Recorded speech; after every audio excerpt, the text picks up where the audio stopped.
at yours, but There wasn't much. I mean, let's be honest. There's really only one thing to talk about today, and that's the iPhone 17. That is one coming out. Yeah. The one coming out. I looked at it and Oh, I we was were like, talking about that. yeah, I it looked might at be it. one. It might be one worth getting. This might be the first iPhone. I also didn't realize how bad Apple's been doing. Like I didn't realize, It's but the flops that $3,000 phone, probably. it's 2,000 for like the Oh. highest end. So that's with all please. the base model is the $1,000, 1,100. But I didn't realize all the losses that they've been taking on a lot of their products the last couple of years. Like I didn't realize how cry bad me it a is. river. Yeah. We're all millionaires. Cry me a river. I Right. don't care. Apparently, like the numbers have gone down since the 15 significantly, right? The numbers have gone down significantly. The Apple VR, the Apple headset, remember that thing failed miserably. Their new software wasn't great. Their new big thing was like they added some glass to the screen that they're like, it's 4 times stronger, but the battery life keeps going down. So it's like they really need this. Yeah, they really need the 17 to do well. Wow. So Poor things. yeah, Cry me a river, like I said. I did like their new AirPods because the AirPods have the translation, automatic translation. Like finally, we knew that was coming, but they told us. Here's the problem: they told us they were going to do that in a software update, right? Instead, they have to make a whole new product because they want the money for it, right? well, So yeah. I'm But also it's curious totally to see how worth good it it is. because that could open you up to jobs where they say, "Oh, you need to know a certain language." Well, True, now I true. might be able to handle. I was saying that to your brothers down in Miami. Get the translation on your phone, and if you're talking to Spanish people, just do it through your phone. If you're at an event, Yeah. Mike was doing the concierge stuff. Just speak into the phone. You can answer them in real time. You don't need to know the language. Well, but the only downside to that is they would have to have the translation AirPods too, because they have to translate backwards, right? No, this was just on the phone. Right. Oh, you're right. saying, yeah, gotcha. Yeah, I'm saying get the software. This is before I knew they were going to do AirPods. Now I'm like, damn, even better. And you can listen to music at work, and they don't know. Yeah, really. Yeah, I'm doing translations, real-time translations. Yeah, I'm just wearing these in case somebody's Spanish speaking. Yeah, sure. Yeah. Anyhow. How was the rest of the week, Mother? Even though I'm sure we both had the same kind of week. Yeah, it was okay. It is what it is. We moved on, and I don't know. Between you and me, not part of the podcast, but I watched the Erica Kirk last night. Her speech thing. To her credit, glad to see she's got pulling it together and has a strong faith. I just feel like there's a period of time mourning in this country. Here's what I think. I think based on the fact that Charlie's been doing this for so long, I think it's not like they didn't have the talk at home. Like this was a possibility. Yeah. So I think this was talked about a lot in their household, and I think she was more prepared for it than. I think she was more prepared for the inevitability, not thinking it would actually come. So that's why I think it was probably slightly. I don't want to say easier. That's not the right word, but. I don't care whether she's prepared or not. I still think there should have been. It would have been appropriate for his wife to take a moment. Right. This just happened like 2-3 days ago. 3 days. Take a Wednesday. moment. 3 days ago. Take the week.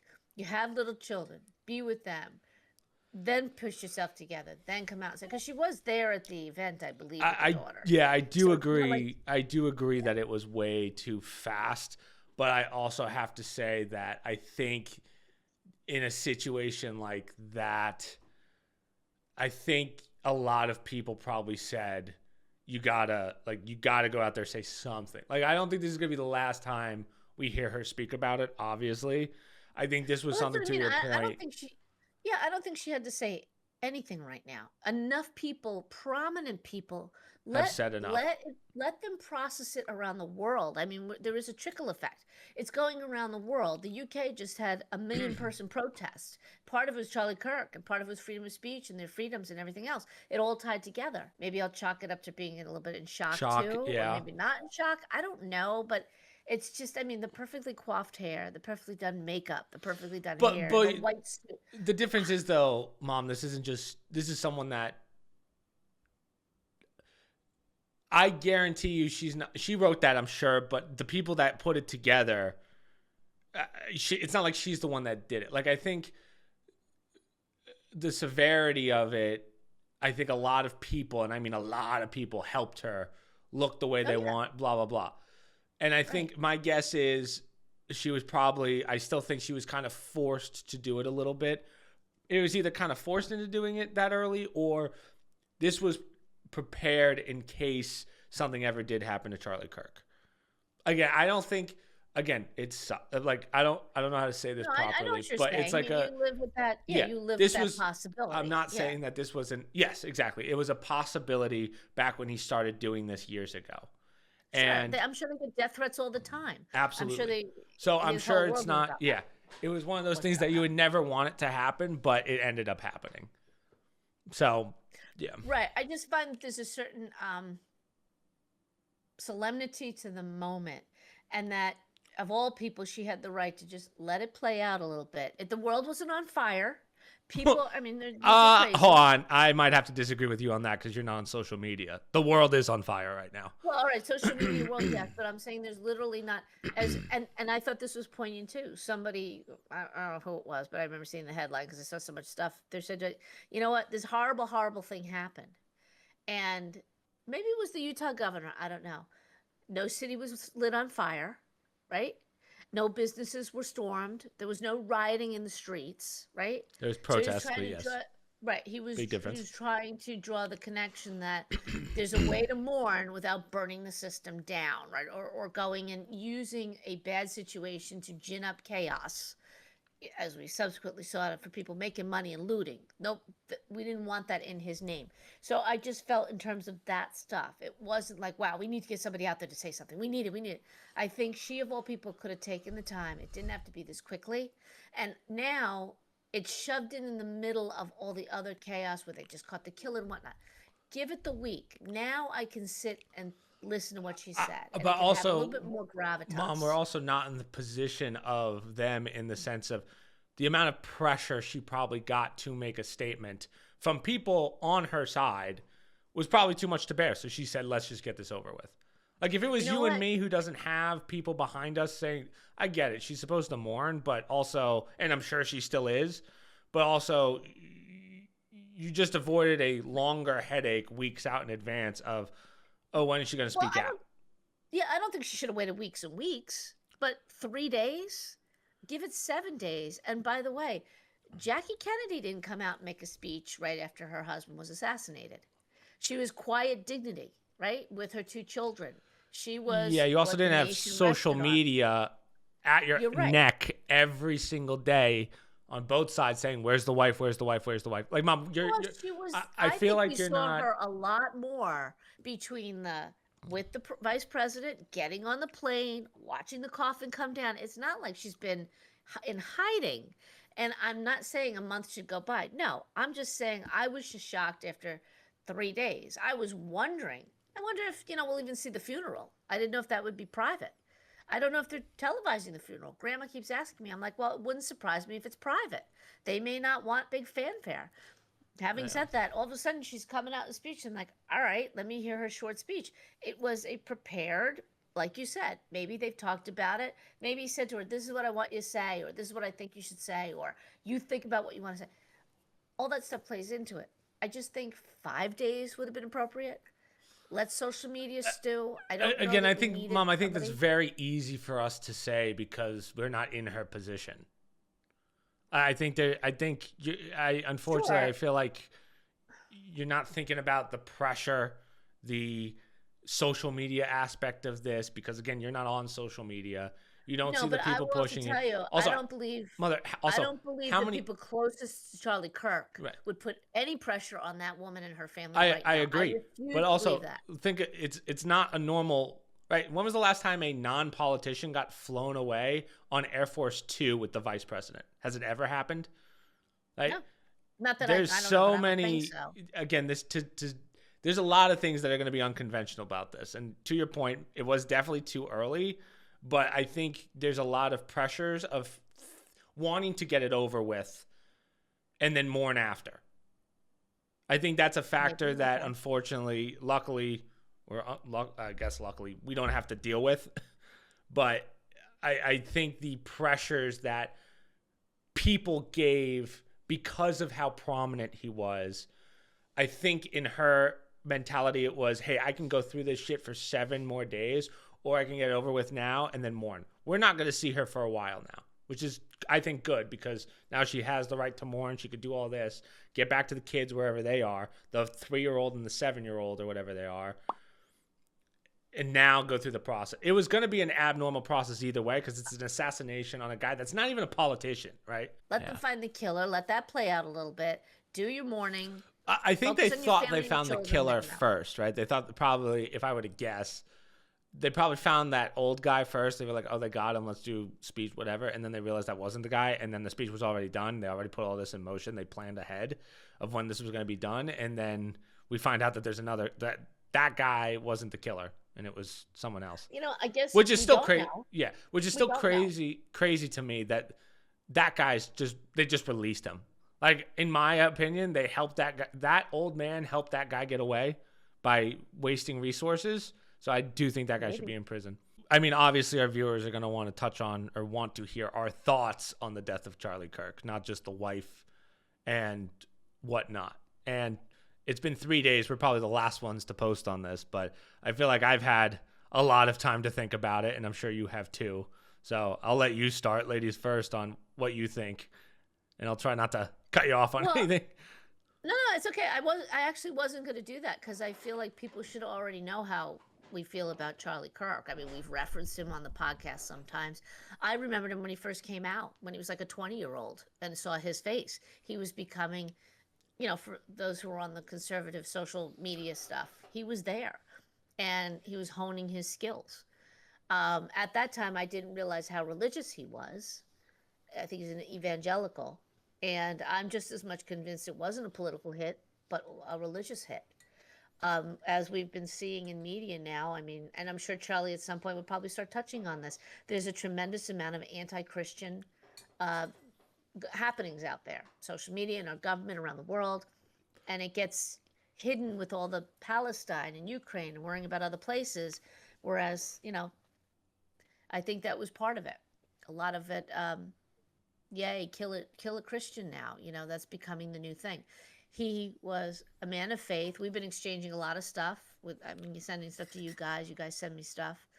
And I do believe he was a great influence on the younger generation, especially because he had a niche, and it was a smart one. He went to people his age. He went to the young college kids. He didn't go to college, right? I think he only went a semester, whatever, and decided to do this process of just let's debate.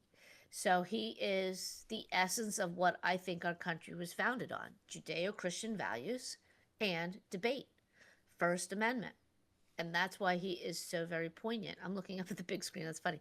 That's why he's so very poignant, because he reflected, even if you didn't agree with him, I want to preface that, he didn't want to talk to people who just agreed with him. He wanted to talk to people who didn't agree with him so he could try to convince them, and they could try to convince him.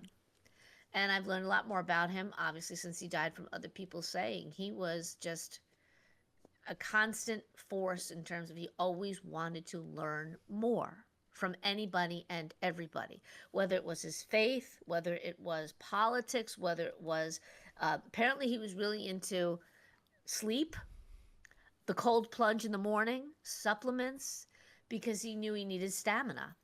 He was also very much into family, which is another message that we all know is, shouldn't be controversial, but it is. He wanted every young man, meet somebody, a partner that have a family. That is the goal that you should have. And, everyone's aghast at that. What? People shouldn't have to. But that was what he was about. He believed in the family and promoted that. But he also knew he needed time and stamina. If you're going to have a family, you can't just mail it in. And for somebody like him, traveling, engaging, involved in a political campaign, right, with his own political action group, understood that, he would shut the phone off on a Friday night, and he didn't turn his social media on until Saturday night. That was his family time. I think that speaks a lot to him as an individual, and it also says to young people, oh, it can be done. You can shut media. If he could shut media off, where even people like his producer would say, we could get in touch with him. something huge had happened, nobody could reach him. We'd have to go through his wife. And even then, she was reluctant to stop what they were doing as a family to, engage in every little thing that was going on. So, as a person, I've seen him grow up. He really hit his stride with Trump's second campaign, second term in office, and it really even just wasn't about that. For people who like debate or like listening to it, as I'm sure you do, also, you liked him because you felt like you had, a solid hitter there. You could trust that he was going to get your message or your feelings across when he debated somebody. There's a lot of people when I start cringing, I'm like, oh, this is the best we have to offer. You had confidence in what Charlie had to say. You knew he came with information, but he was also going to listen to people. So I often enjoyed watching him. You'd see the little clips of him debating young people on campus and listening. Sometimes they'd say, oh, you're not letting me say anything. And then he would shut up, right? And let them speak. And just the fact that you could do that and talk to people, I thought was great. And then I really saw it hit when your brothers were in college. I don't think he ever went to your school, but I know he went to their college. And I remember seeing the reaction. And that really changed my opinion about, you know what? There may be liberal administrators, there may be liberal people at these colleges, but that's not what these colleges are made of. There are plenty of the silent, I'll say majority of plenty of the kids in these schools that are not indoctrinated. They may play along, but when you saw the response, even at this Utah school, all those people were there. Now, granted, they weren't all pro Charlie Kirk, but think of the turnout he had there just by putting up that tent. Yeah. Is that all you got? Because I got a rant. We can go on and on about him, but people have to. I'll let him.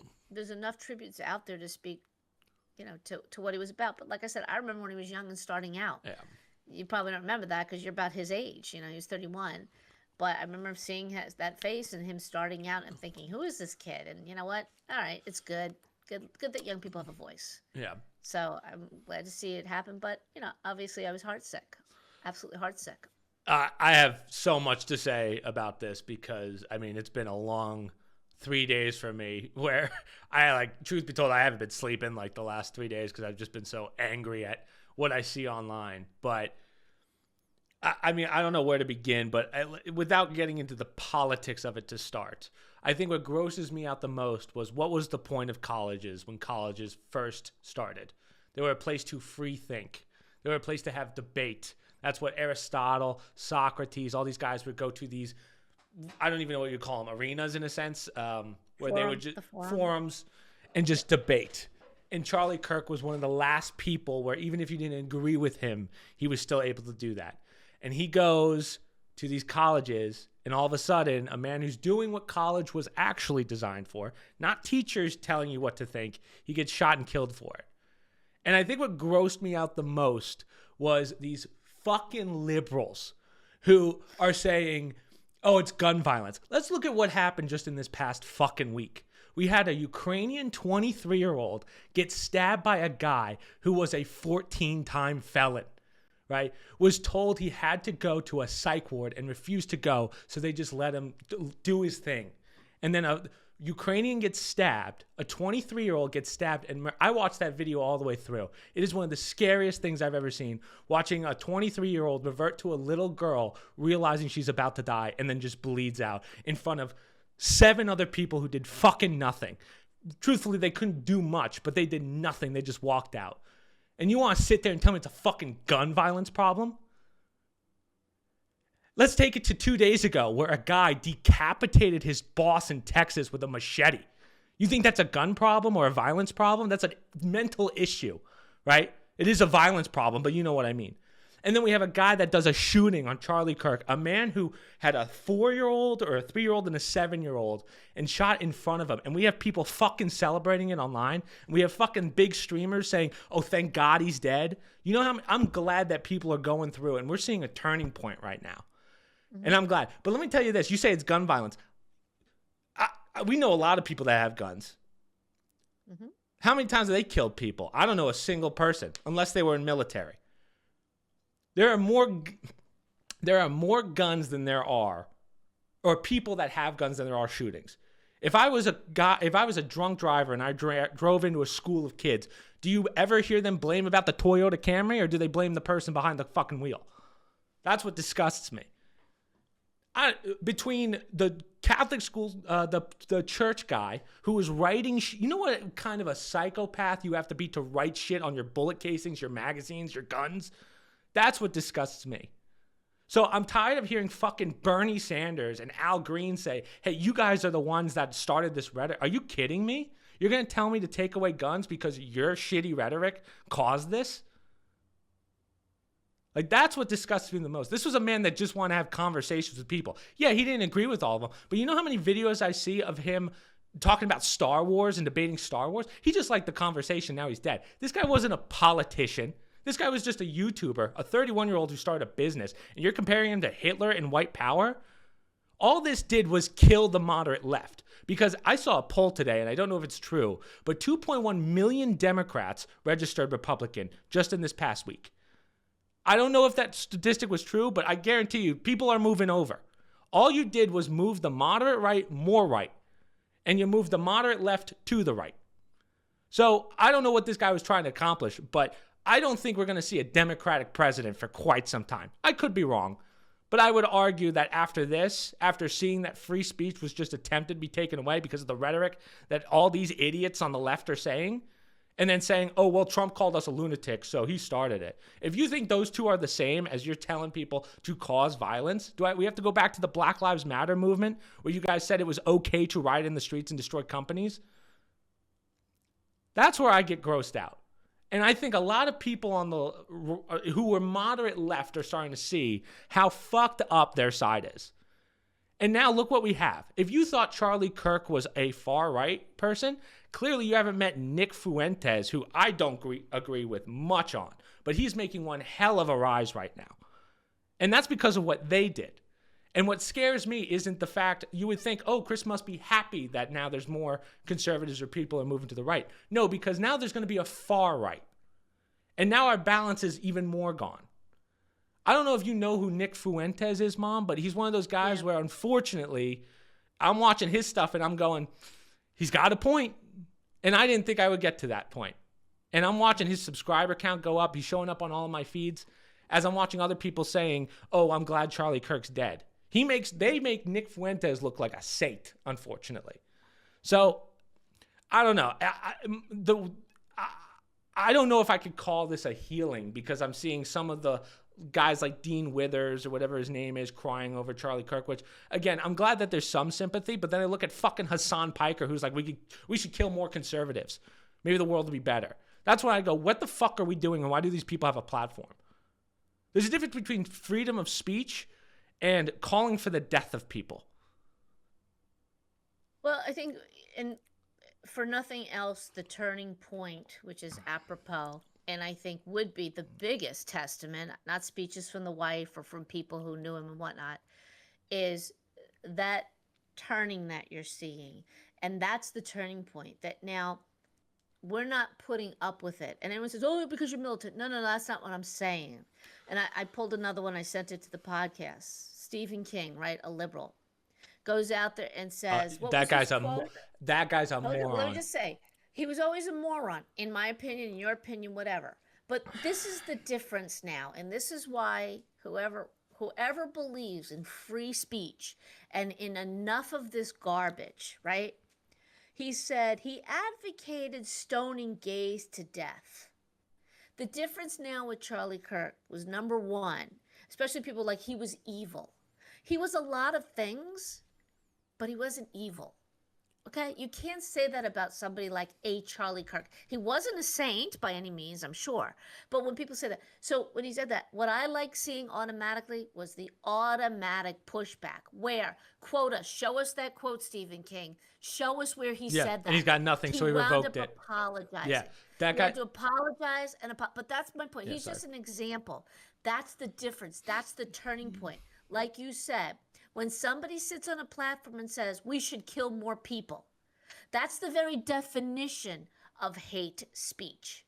No, they should not have a platform. And because of Charlie Kirk now, we're going to demand you pull them down, because that's not free speech. If you're going to have that, You let everybody say whatever they want anytime, and you can't say a word. That's the difference. You can't keep picking on one side and not realizing that the tide has turned. When you sit there and call somebody like a Charlie Kirk evil, if you want to call the president that because of his policies, whatever, I'm not going to fight you on it. And you can say a lot of things about Charlie Kirk. And this is the difference now.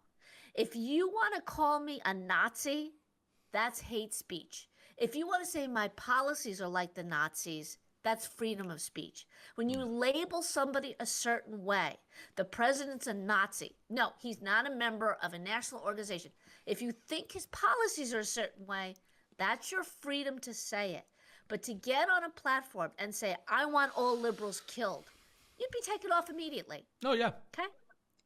But now to do it and say, or the ridiculous of saying, Charlie Kirk was a fascist, therefore I'm going to shoot him when he's doing free speech. That's just an example of the bullshit we've been hearing for maybe even before you were born, because conservatives have been saying this forever.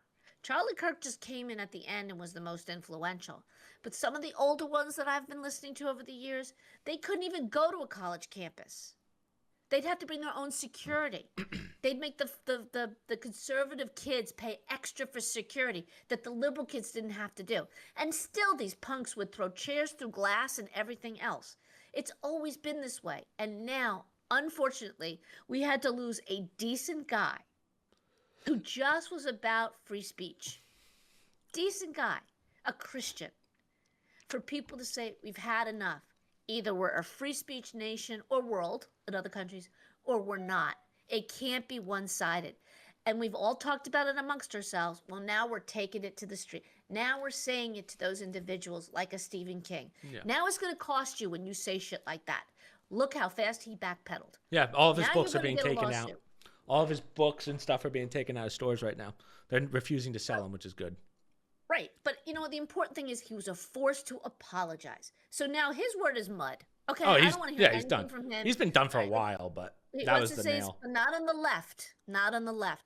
And now they can't deny it. You know, the ones who cheer and the ones who clap.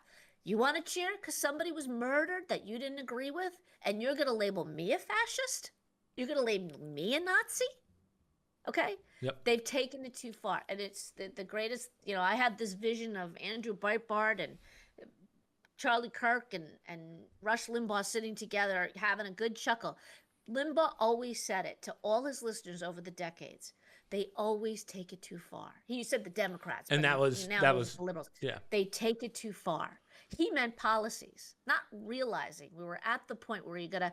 One thing, I'm not advocating no one should take a shot at the president of any president or any person, but somebody who's just doing a free speech sit down on a campus, no weapons, barely any security, inviting anybody, no tickets that you had to pay for, which maybe that was the problem, no flyers other than just come and talk. Here's a microphone and talk to me.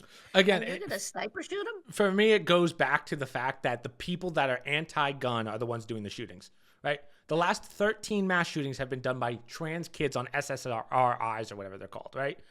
Right. Look at the kid from the Catholic school shooting. The guy's writing shit on his guns. How do you? It disgusts me to see that and then watch Bernie Sanders go, it's gun violence. That's a mental illness. I have to tell you, I have not heard as much of the gun violence backlash. Now, I'm not on social media. Okay. But you would think it would be trickling into mainstream media and whatnot. Even the stuff that I'm reading. You want me to tell you what's trickling, Mom? You want me to tell you what's trickling? MSNBC saying, oh, Charlie accidentally got shot because someone was celebrating and their gun went off. How are these freaking media? What are we doing? One woman's comment. Yeah. I will never understand that about these. Get rid of these news networks. They suck. Right. They're garbage. And that was proof of that. Here's the point, Chris. Now some of them are actually getting fired. Thank Christ. That didn't happen before Charlie cried. That didn't happen. And that's my point. Now they've taken it too far. Now we have a swing. Now there will be a day of reckoning. We cannot sit back and let them say it's the guns anymore. Well, let's start. It's not the guns. And let's talk about the school, right? This kid who did the shooting was apparently from a conservative family. Mother and father conservative. The parents said once he went to college, His whole world changed because of the fucking teachings at these schools that I've been saying since I was at Scranton, right? So, Right. again, not only did the left die on Wednesday, but also these colleges just lost a lot of credibility, in my opinion.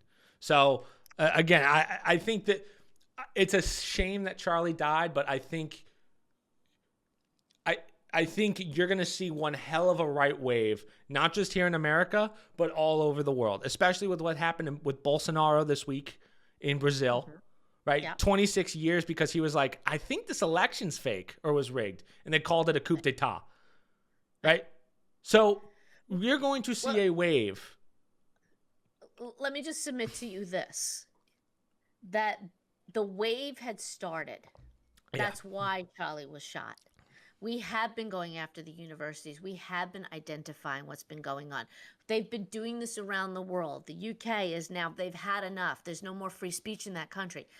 Unfortunately, I do agree. Charlie was a martyr for the cause. And they thought, meaning the anti-free speech or only free speech for us and no one else people, they thought, oh, we're going to silence it.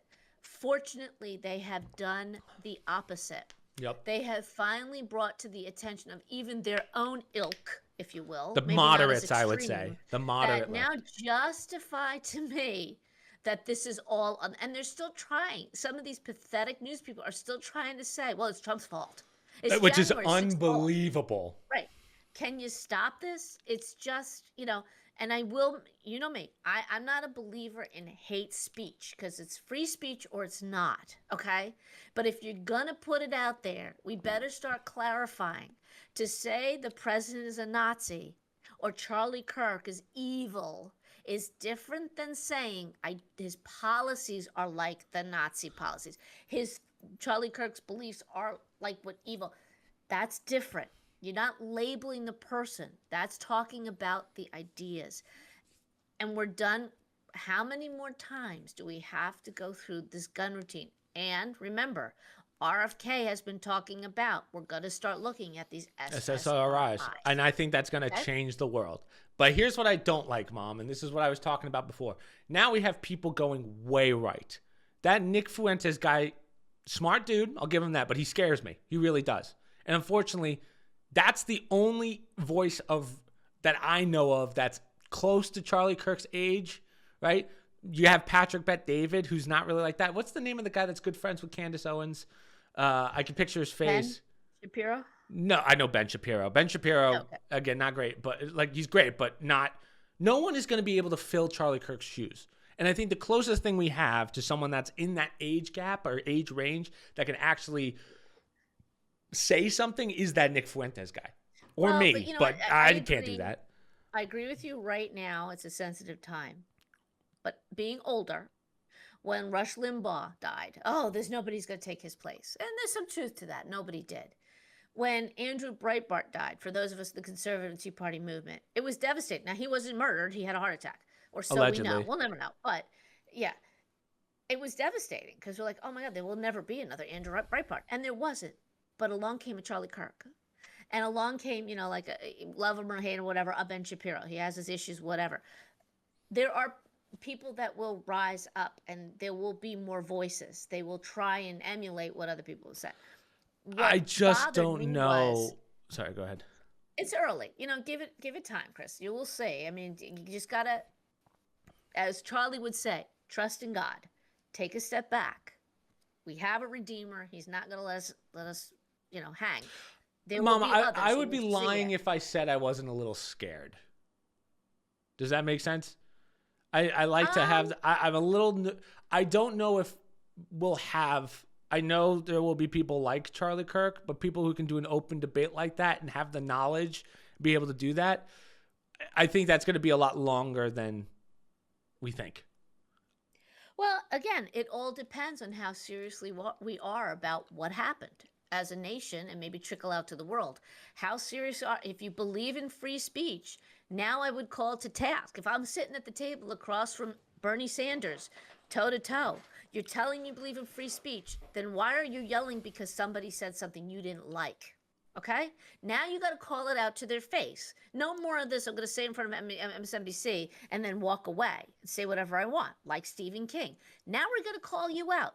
Where is that stated? Where? Show me the video of Charles, all that stuff that we've had to What I endure. also love is watching these people on TikTok go after, like, the amount of people that have lost their livelihoods because of their tweets. I'm actually so happy about. Because they'll just think, yay, Charlie Kirk's dead. Did you watch all the liberal meltdowns of the guy that gets fired and he's like, I've lost everything? I just watched that with a smile. I'm glad. People like that, people that shitty, you don't deserve anything good. If you are pro the death of someone, because again, he did nothing wrong. He's never killed a person. He's never done anything. And you're pro his death, you are the problem. You are someone that belongs in a mental institution. Well, right. And that's where, when you see how bad it is. And that's why I keep going back to Stephen King. He's a perfect example. This is an intelligent individual. He's not a moron. He's a very wealthy individual. And yet they throw shit out there because they don't think anybody will push back. Well, guess what? Now even the moderate Democrats are going to start pushing back and saying, all right, before I believe you, show me where it says that. And look how fast that man had to backpedal. Think of all the crap that man has written over the last 8 to 10 years about Donald Trump this and every conservative that. And the little lefties believe it, right? Oh, Stephen King must be right. He's just an example of all of them. They throw the shit out there, right? The Charlottesville hoax, right? Russia, Russia, Russia. There's never any pushback. Well, guess what? If nothing else, with Charlie Kirk's demise, with this horrible thing, it's time to push back. And they're going to turn around and say, call you racist, everything else. The name calling will start. Well, we're done with the name calling. We're done with all of it. If you're going to label people something, you better back up that claim. And you better be careful, because we're going to now quote people. That's the beauty of social media. People tend to forget. We can go back and look at Hillary Clinton calling me a deplorable individual. A deplorable individual. And you don't think that puts a target on my head because I support somebody from all her little lefties? Apparently they don't believe in guns, but they managed to get their hands on it. A lot of them, right? Yeah. That's what blows my mind. The side saying, hey, we need more gun control and less guns are the ones doing the shootings. That's baffling to me. Right. Or supposedly want nothing to do with guns, but yet it's righteous to get one in your hand when you don't like what somebody says or how they look or what they believe in or their faith, by the way. Okay? And I just want to remind people, since you brought up gun control, with all these, military people going into these cities and all these Democrats squawking about it, right? We don't want them in here in Chicago and Memphis and whatever. The history of the Second Amendment is they used to knock on the door and demand that you put the British soldiers in your house while they're in America. Didn't matter if they took over your master bedroom. Didn't matter if they wanted to sleep in your daughter's bed. You did it because you had no choice. That was the Second Amendment. It was nothing about gang violence or anything else. It was about tyranny when a government comes in and controls you. The same Democrats who don't want any guns, right? Now they're feeling the force. Fortunately, it's for good to clean up the streets. But now you get a little understanding from history of what it was like when you had an army in your town and demanding to go in. So I laugh when these Democrats squawk because they actually are cleaning up crime using guns to do that, the military or the National Guard, right? Yep. That's why we have a Second Amendment. You take the guns away and only the bad guys have them. Just look at the statistics of when Trump put the military in Washington, D.C., crime went down by like 4,000% or something like that. Yes. Yeah, just goes to show it does work. That's the point of them. Did you see one BLM leader come out and say, well, I don't like Donald Trump, but thank God he saved some black lives this weekend? Nope. You'll never see that. Exactly. In fact, we saw the leader of the Black Lives movement watch the Ukrainian girl die and say black people have the right for violence. How is that person not in a mental institution, and how is she leading a Black Lives Matter movement? Explain that to me. Or how is her site not taken down? I don't know, how but is she not kicked off just like the president was on Twitter? Yeah, I think it's a reckoning time. One thing I will agree with Nick Fuentes on, which again I've been watching this stuff like crazy because it's all that comes up in my feed. Because again, Charlie Kirk's gone. It's gonna be a day of reckoning is coming, and I'm agreeing with him on that. because I don't know what it's going to be. Again, luckily us conservatives aren't going to be violent about it. But again, if you're someone that's pro the death of someone, that's not free speech. That's you being an awful human being and should not be here. This is the reckoning. The reckoning had started, and unfortunately, that's why Charlie died. Well, now it's propelled forward. It's accelerated, right? Yeah. And it's accelerated to the point where everybody, especially young people, like, I want to take to this, I want to do this, I want to do that. There's a difference between rioting and protesting. Always remember that. I don't want a country that's rioting. You can protest all you want to. I don't want to live in a country that's rioting. We went through the summer of quote unquote love. That was atrocious, and it should never happen again. Yeah. But now you can say, people like Nick Fuentes, I don't know him. I don't know how far right he is. I'm familiar with him. As I recall, I think, didn't the president meet with him, and all the libtards went nuts because he had lunch with the guy? I don't know if he was one of whatever. He's one of those guys, just to give a quick explanation to our viewers, he's one of those guys that's probably more aligned with, I'm going to say this and maybe he disagree with me, but he's one of those guys I would love to talk to, like just to understand him a little better. I see good things on him, but he's a guy that will say the stats that no one wants to talk about, right? So, for instance, the famous one, which I'm just going to repeat, even though, again, this is just a statistic, African Americans make up 30% or 13% of the population, but do 80% of the crime.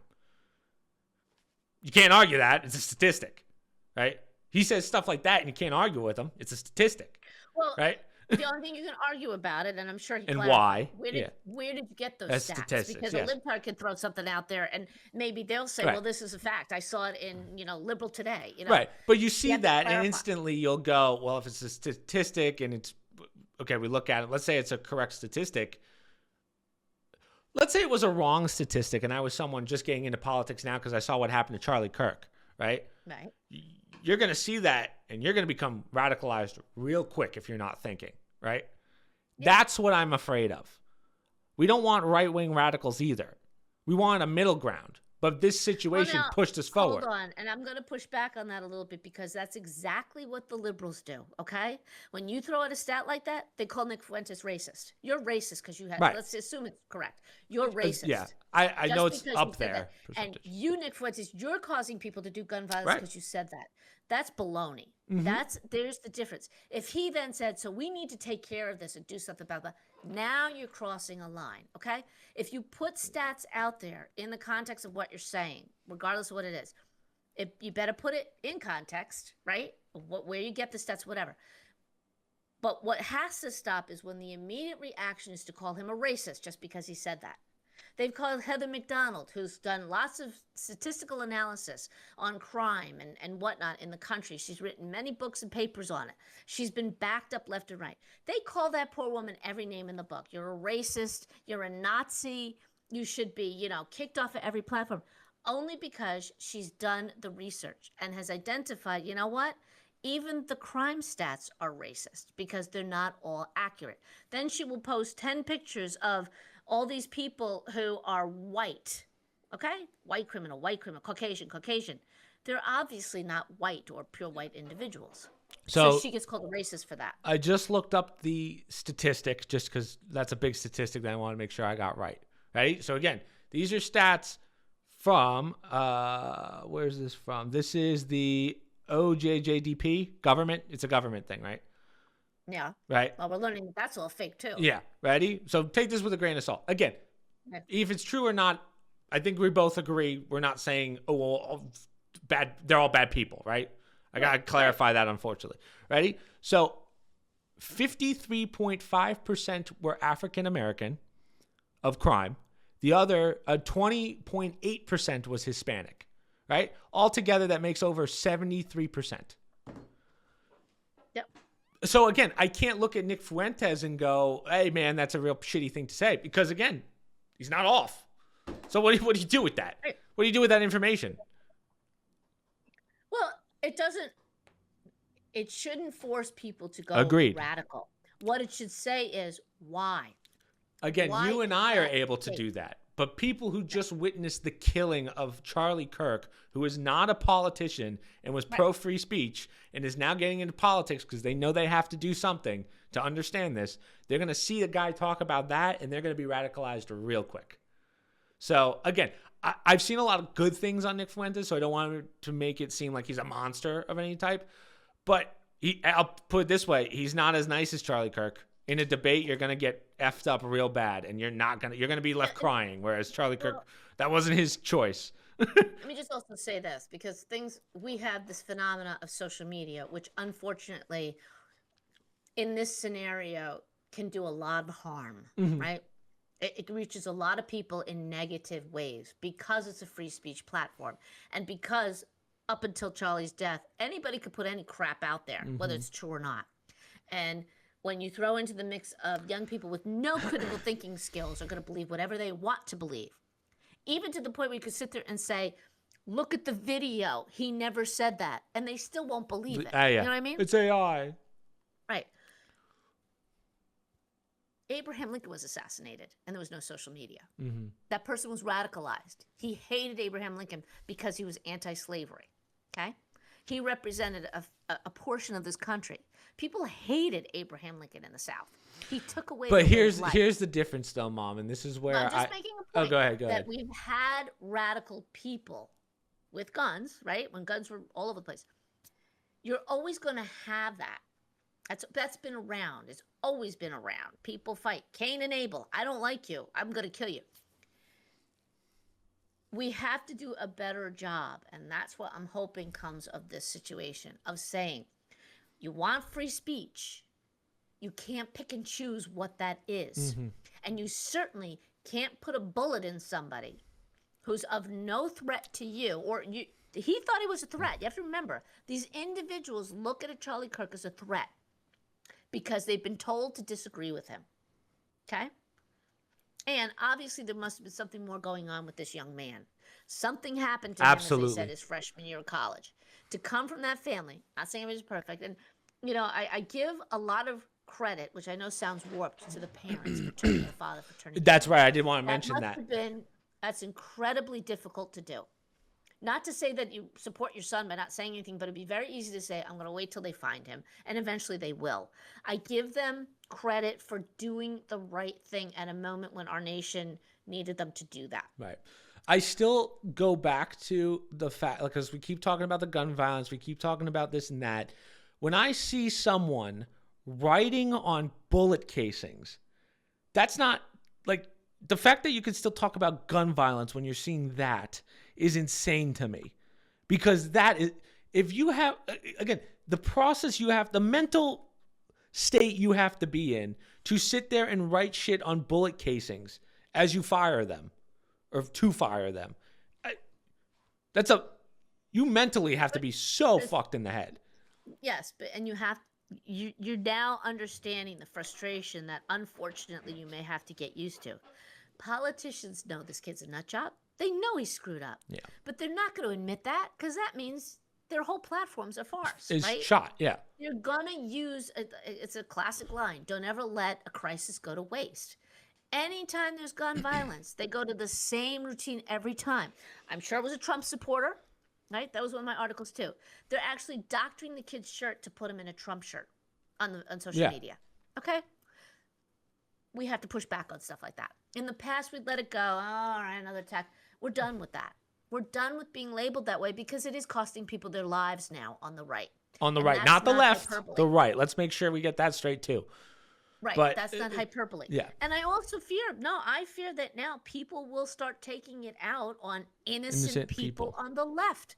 Yep, agreed. That's not right either. That's another reason why these Bernie Sanders and people on the right, they have to stop.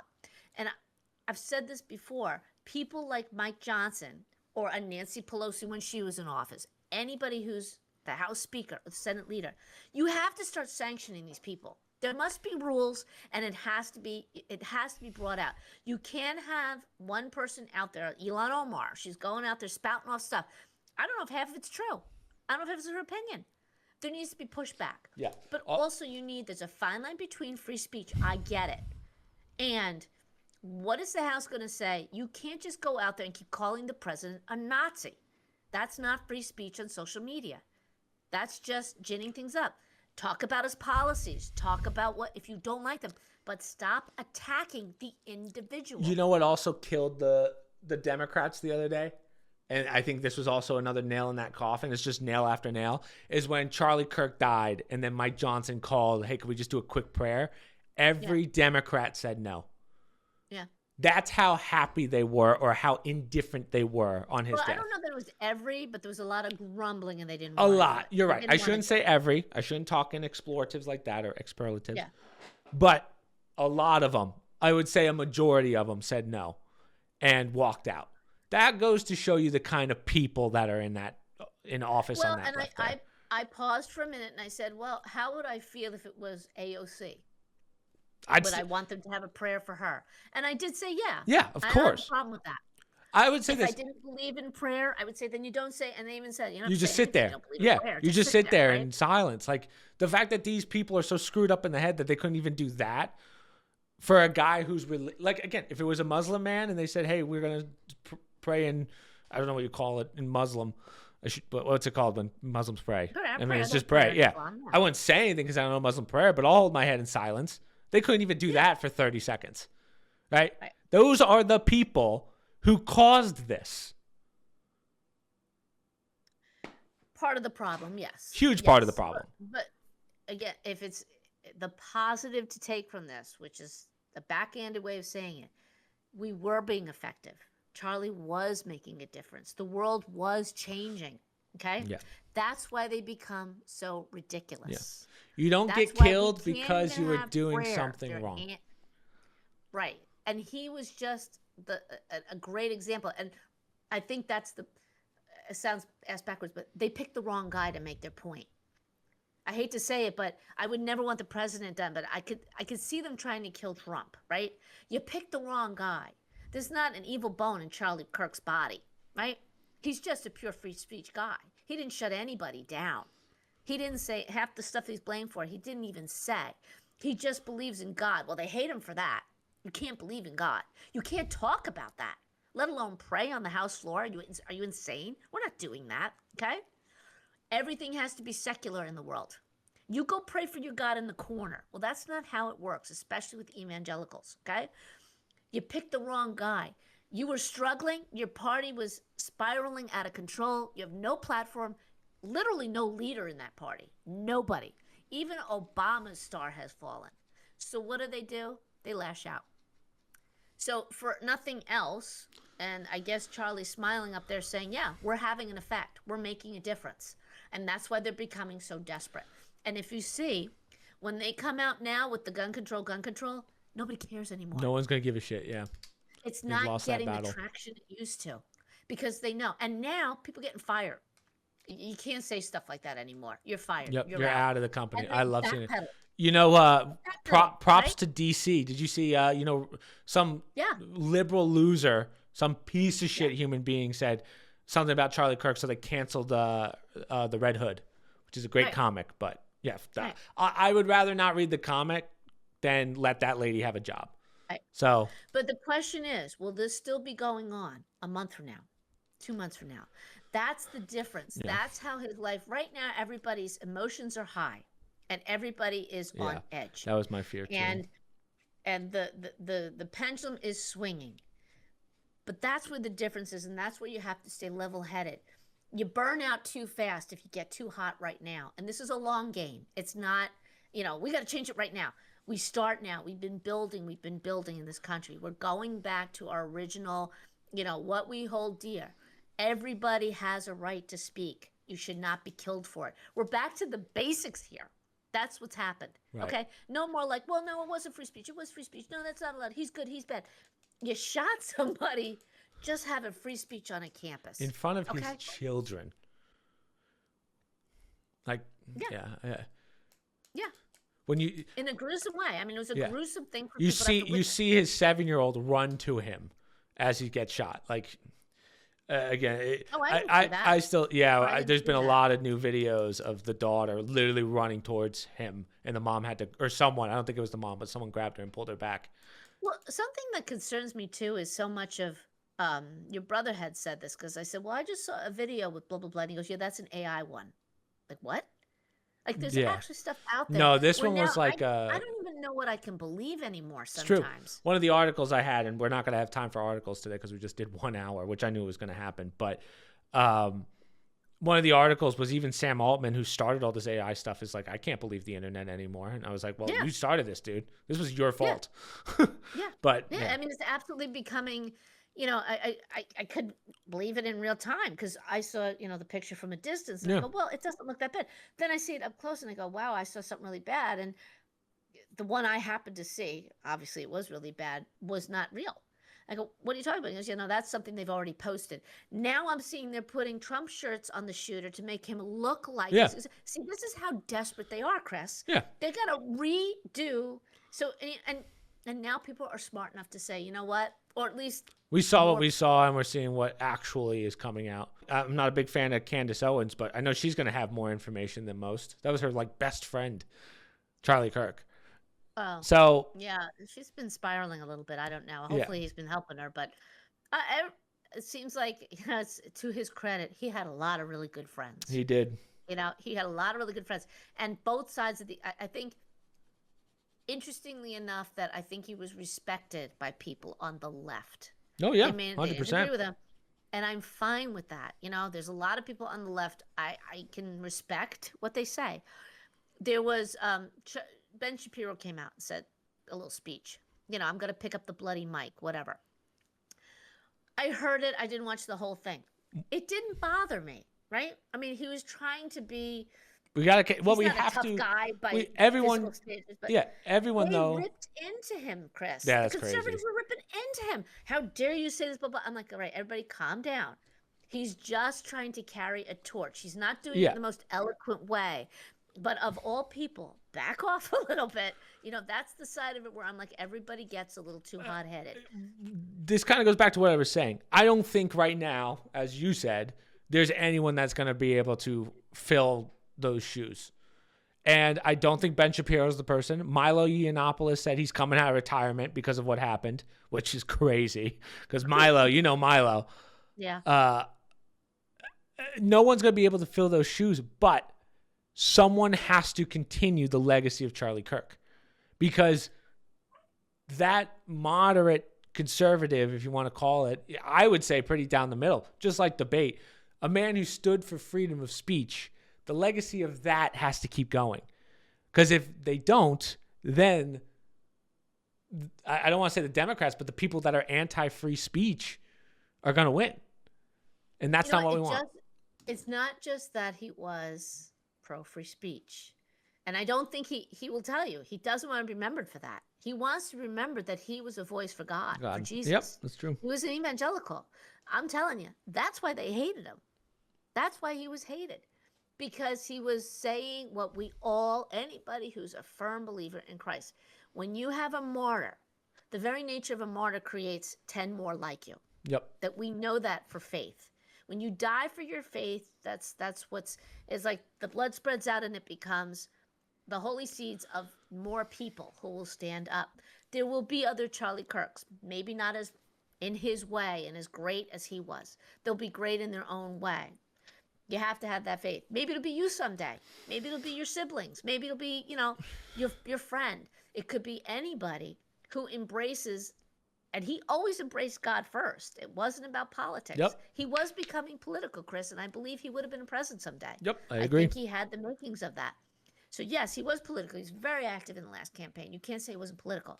But he did it in a way that represents what it means to be an American. Yeah. You believe in something, you believe in your family, you have your faith, and you believe in ideas that you think will make this country better. If you disagree with that, that's fine. Convince me why I'm wrong. That's all he said. That's all he was about. That's why they took it too far. And I do believe the better the person you are when you're martyred, the more likelihood your message gets out. And as we sit here, people who were indifferent before, look at them now. Yeah. Now they now care. You're seeing the, yeah. Now they're going to pay attention. Yeah. All right, Mom. Well, we just did an hour 5. I'm not going to keep going, but I mean, one thing that I am going to say is, again, as Christians, we believe in a heaven. I like to think the second he got up there, he just started debating people. He's debating everyone up there. So, again, hey, if you believe in heaven, he's talking to Socrates right now. now. Exactly. I was just Aristotle thinking now. He's talking to George Washington. He's talking to Limbaugh and Breitbart. He's talking to some of the great Einsteins. The greatest minds are sharing spiritually information. I mean, they're coming to their fulfillment of you know everything that he's ever wanted, and that's how we believe as Christians. It's hard for us, terrible for his family, but if for nothing else, we learn from his wife. Your faith carries you on, and it'll save our country. It'll save people if they cling to what they believe in, their families and their love of this country. That's what Charlie would have wanted. Just love your country as it is. If you don't like it, improve it. Don't just bash it. Yeah. Right. So, yeah. Again, it's definitely going to go down as one of America's great tragedies, and it's going to be talked about for many, many years to come. As I said, when you're going to see it in history books in the future, no question about it. So I'm glad he left his legacy. I'm glad that he's still going to be someone people look up to even in death. And I think that is one of the greatest accomplishments a person can achieve. So. Yeah. Well, and I don't think he would want people losing sleep over it, not going forward in their lives, not being productive American citizens. Then he would have died for nothing. Agreed. And that's a shame. That's not what somebody like a Charlie Kirk would have wanted, especially if younger people. You know, he was, for those who believed in what he was saying, he was an example, even for people on the left. I'm not saying you have to agree with him, but that's the approach you want. Love your country and listen to what other people have to say. Yeah. That's all. Well, as I said, we'll wrap it up there, Mom. I'm not going to promote anything. I feel like that would be inappropriate. So, yeah, that's pretty much it. So this will come out Monday and then Spotify on Tuesday. But yep. All right. You guys have a good weekend or week because this will be coming out on Monday. And yeah, so later, guys.